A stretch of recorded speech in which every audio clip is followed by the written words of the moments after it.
Radio कर्मवीर जनगण मन की बात। नमस्कार आप सभी को, मैं नायरा प्रवीण और आज मैं आपके साथ जुड़ चुकी हूँ रेडियो कर्मवीर के कार्यक्रम कैरियर मंत्रा में। और आज हम आए हैं doctor Shyama Prasad Mukherjee science and commerce college में, जहाँ पर हम बात करने जा रहे हैं doctor professor SD Singh sir से। और आज हम इनका विषय होगा बॉटनी, जो कि बॉटनी के प्रोफेसर हैं यहाँ पर। तो चलिए हम इनसे चर्चा करते हैं। नमस्कार सर। नमस्कार मैडम।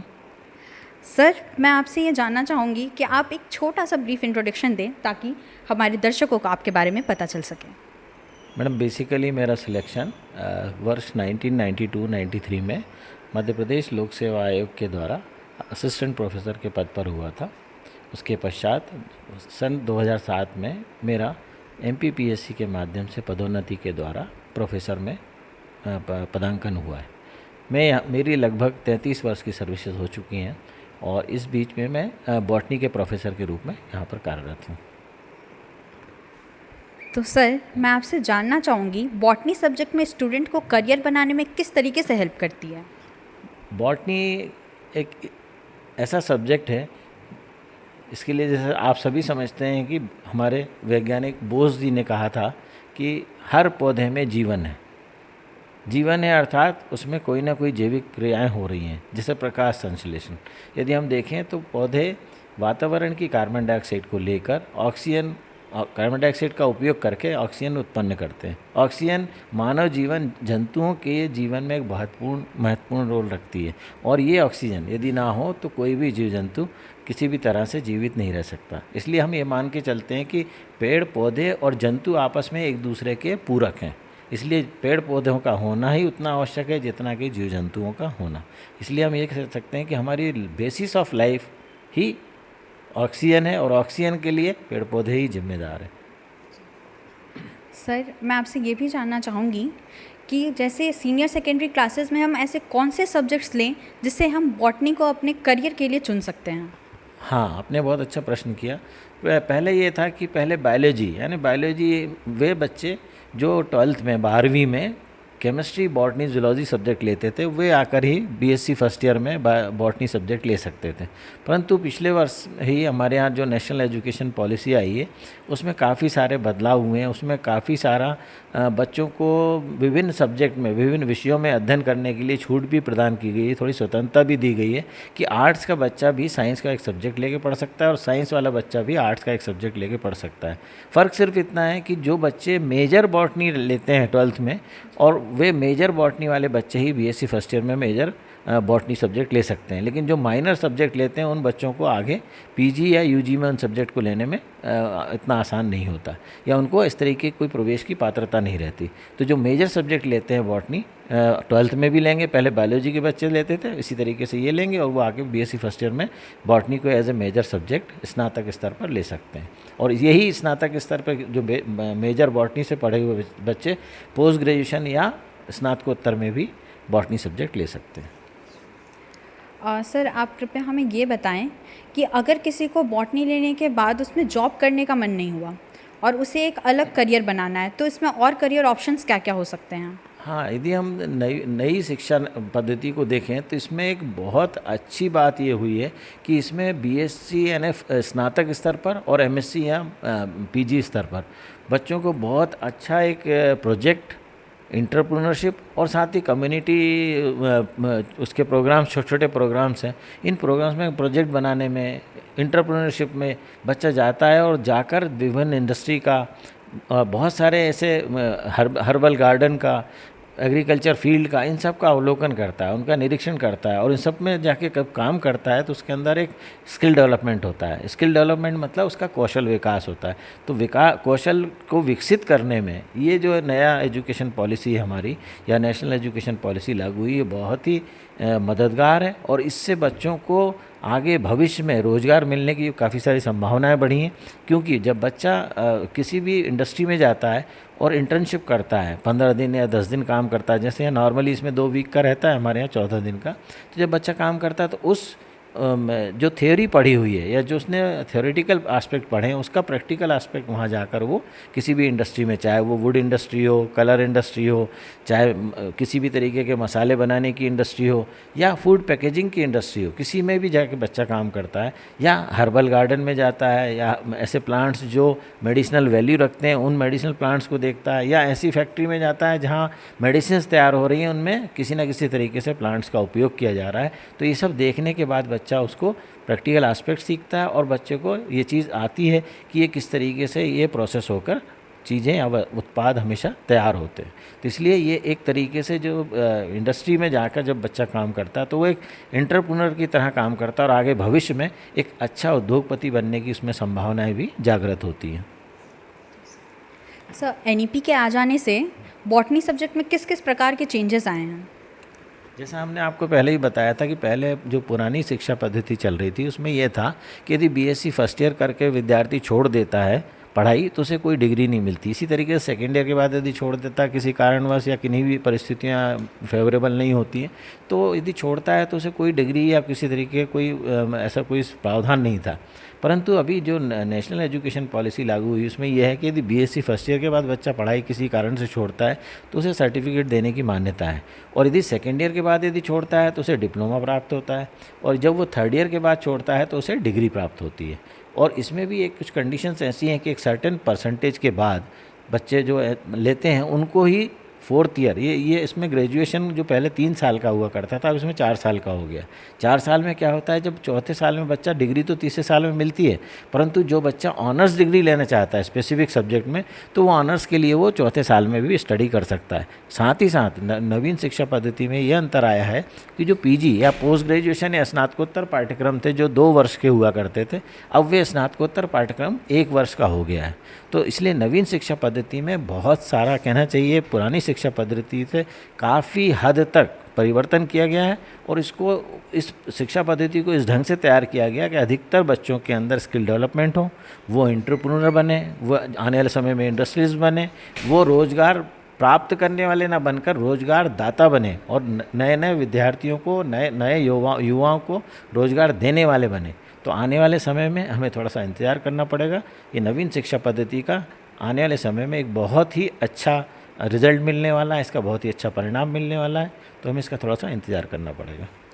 जैसा कि आपने बताया बॉटनी यानी कि पौधों की पढ़ाई, तो पौधे हमारे इकोसिस्टम के लिए, हमारे इकोलॉजी के लिए बहुत ज़्यादा इम्पोर्टेंट है।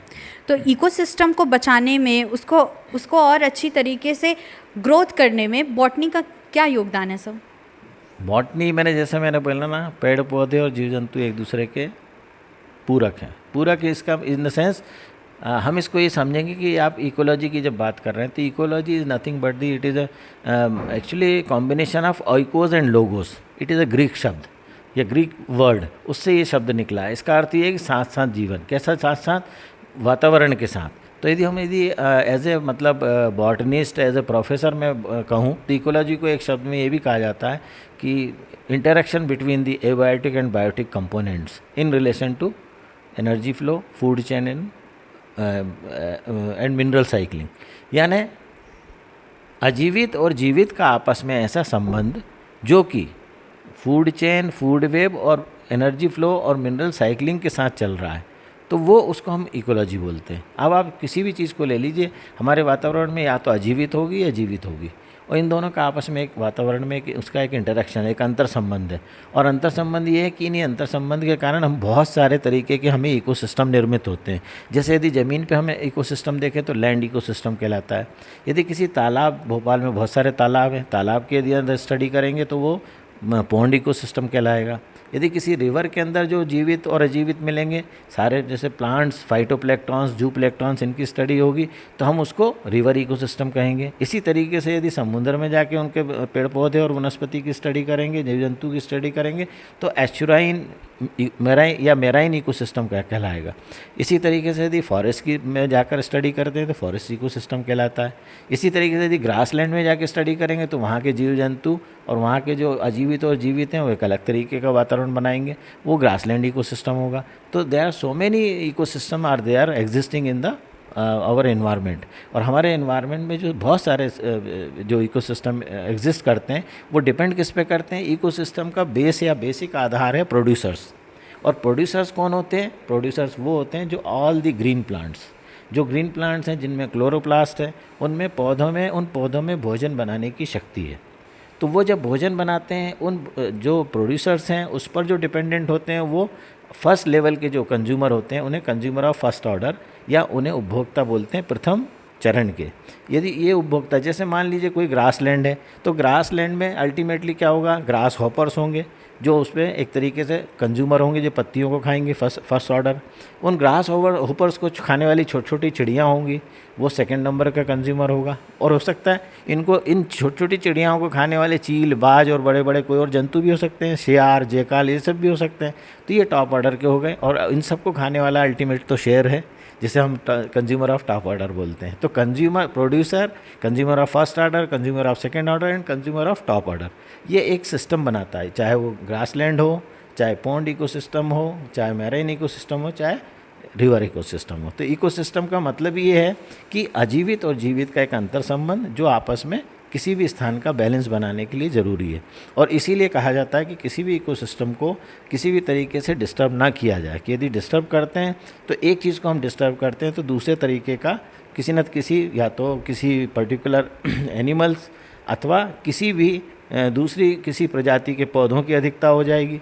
और ये बात आपने हमें हमेशा देखा कि जब भी मानव ने या किसी व्यक्ति ने या किसी कारण से किसी तरीके से इंटरफेयर किया है वातावरण में, तो उसका बहुत ही दुष्परिणाम भुगतने पड़े हैं। इसलिए हमें इकोसिस्टम को संतुलित रखने में हमेशा अधिक से अधिक उसके लिए मेहनत करना चाहिए और उसका ध्यान रखना चाहिए। धन्यवाद सर। आपके माध्यम से हम अपने दर्शकों को बताना चाहेंगे कि बॉटनी में रोज़गार के अवसर क्या क्या हैं। मैं बॉटनी सब्जेक्ट लेकर अध्ययन कर रहे विद्यार्थियों से एवं और सभी छात्र छात्राओं से एक यही बात कहना चाहूँगा कि कोई भी सब्जेक्ट का महत्व कम नहीं होता है। और ऐसा सब्जेक्ट जो कि जीवन से जुड़ा हुआ है, ये बहुत ही महत्वपूर्ण है। इस बॉटनी सब्जेक्ट को लेने के बाद, जूलॉजी और केमिस्ट्री जैसे सब्जेक्ट को लेने के बाद विद्यार्थी यदि साइंस के माध्यम से पढ़ता है तो उसको भविष्य में बहुत सारे प्रॉस्पेक्ट्स होते हैं।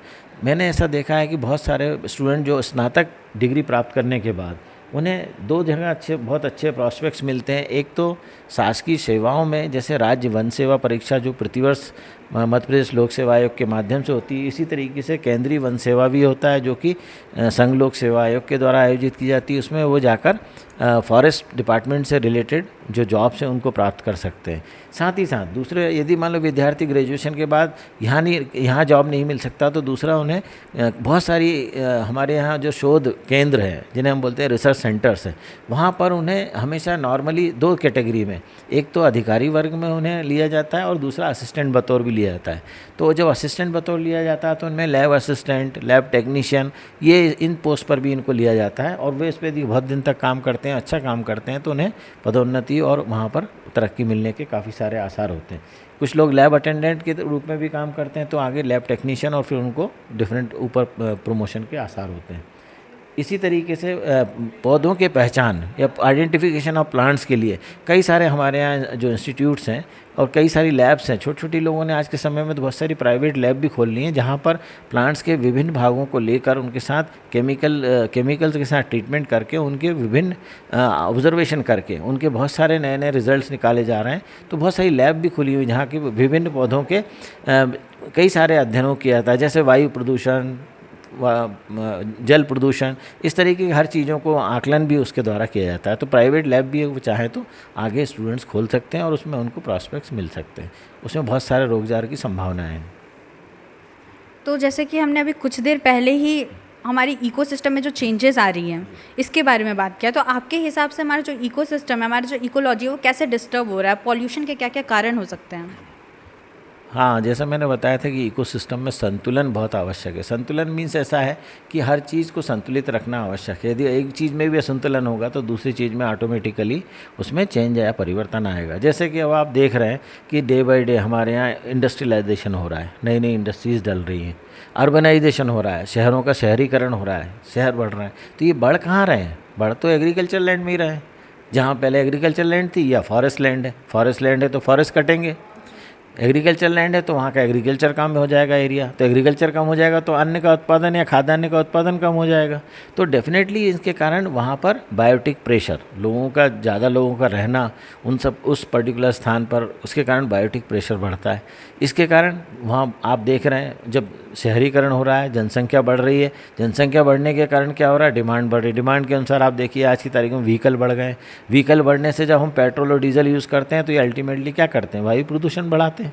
तो उस पर्टिकुलर स्थान पर वायु प्रदूषण हो जाता है, तो वायु प्रदूषण में वृद्धि होती है। जिस स्थान पे 100-200 लोग रह रहे हैं एक साथ, वहाँ वाटर पोल्यूशन भी होगा, वो पानी यूज़ करेंगे तो वहाँ वाटर पोल्यूशन भी क्रिएट होगा। इसी तरीके से लैंड पोल्यूशन भी होगा, क्योंकि वहाँ रह रहे हैं कई तरीके की साबुन या डिटर्जेंट यूज़ करते हैं, वो अल्टीमेट ज़मीन में जाते हैं और वो जाकर ज़मीन में सॉइल को डिस्टर्ब करते हैं। तो देखा जाए तो आज की तारीख में पूरा जो हाँ भी बायोटिक या ह्यूमन किसी भी तरीके की एक्टिविटीज़ हैं, वहाँ पर पोल्यूशन का प्रकार है, मतलब ह्यूमन बीइंग की प्रेजेंस ही पोल्यूशन का इंडिकेट करती है। आज आप देखिए पोल्यूशन के कारण, जैसा आपने सुना ग्रीन हाउस इफेक्ट हो गया है, आपने सुना होगा कि ओजोन लेयर में छेद हो गया है, तो डिप्लीशन ऑफ ओजोन लेयर भी हुआ है। वो सिर्फ इसलिए नहीं हुआ, इसलिए हुआ जैसे हमारे को CF2 क्लोरोफ्लोरोकार्बन है, ये हमेशा बहुत ही ज़्यादा चीज़ें जो अपनी जितनी भी फ्रीजिंग के सब जितने भी इंस्ट्रूमेंट उनमें यूज़ होती है, जहाँ भी आप बहुत बड़े कोल्ड स्टोरेज रखें वहाँ पर इस तरीके की गैस बनती है और ये जाके अल्टीमेटली एटमॉस्फेयर में जो ओजोन लेयर उसको डिस्टर्ब करती है। इसी तरीके से आप देख रहे हैं ग्रीन हाउस इफेक्ट कि जो इस तरीके की कार्बन डाइऑक्साइड, कार्बन मोनोऑक्साइड और क्लोरोफ्लोरोकार्बन है, ये जाकर एक ऊपर अल्टीमेटली कहाँ अर्थ के ऊपर जाकर एक सर्टेन हाइट पर वो डिपॉजिट हो रही है। डिपॉजिट होने के कारण क्या हो रहा है कि वो पूरे एटमॉस्फेयर में टेम्परेचर को भी राइज़ कर रही है। उसके कारण टेम्परेचर राइज़ हो रहा है, इसलिए काफ़ी सारे ग्लेशियर्स पिघल रहे हैं। और ये भी हम देख रहे हैं कि हमारे इसमें हर साल ग्लेशियर पिघलने की घटनाएं बढ़ती जा रही हैं और उसके कारण बहुत सारी दुर्घटनाएं भी हो रही हैं। और अल्टीमेट जो समुद्र का जो जल स्तर है वो भी बढ़ रहा है, वो शने शने बढ़ रहा है, थोड़ी देर से बढ़, लेकिन अल्टीमेटली कितने समय में आगे बढ़ेगा इसका कुछ नहीं कहा सकता यदि इस तरीके से पोल्यूशन हम बढ़ाते रहे।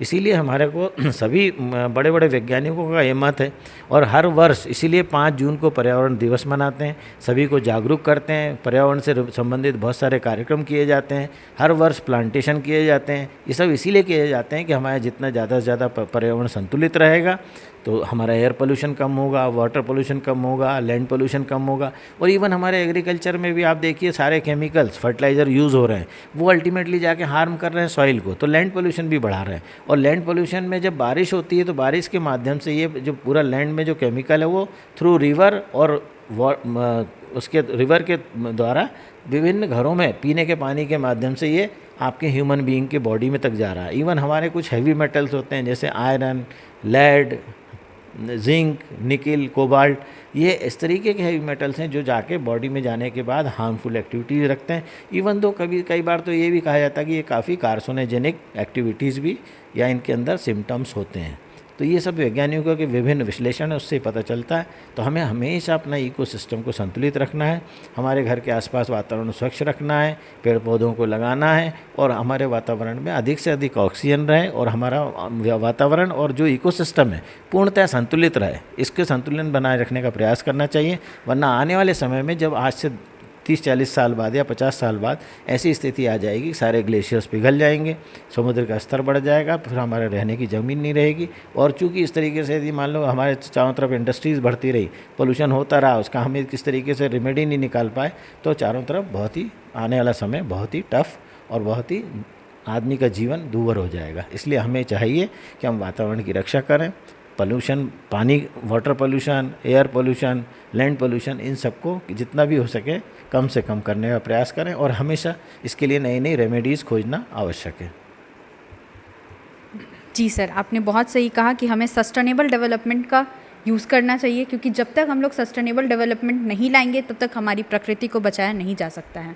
हमें जितनी भी चीज़ें, जितनी भी सुविधाएं अब प्राप्त हो रही हैं, उतनी ही सुविधाएं हमारी जो आने वाली जनरेशन, हमारी जो आने वाली पीढ़ियां हैं, उनकी भी ज़रूरतें हैं। तो सस्टेनेबल डेवलपमेंट से अगर हम काम करेंगे तो हमारी प्यारी पृथ्वी हमेशा के लिए बची रहेगी। सर, आपसे बात करके हमें बहुत अच्छा लगा, आपने अपना कीमती समय दिया, इसके लिए बहुत बहुत धन्यवाद। आप सभी का भी धन्यवाद। और मैं चाहता हूं कि मेरी जानकारी से सभी छात्र छात्राएं लाभान्वित हों और इसको उसमें इन सभी बातों का ध्यान रखें और भविष्य में हमारे पर्यावरण की रक्षा हो, यही हमारा उद्देश्य होना चाहिए। धन्यवाद।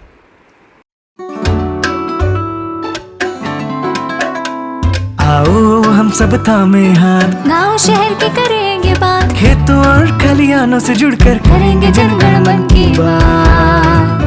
90.0 FM रेडियो कर्मवीर सुन रहे हैं आप, रेडियो कर्मवीर जनगण मन की बात, रेडियो कर्मवीर हम हैं आपके साथ। रेडियो कर्मवीर जनगण मन की बात।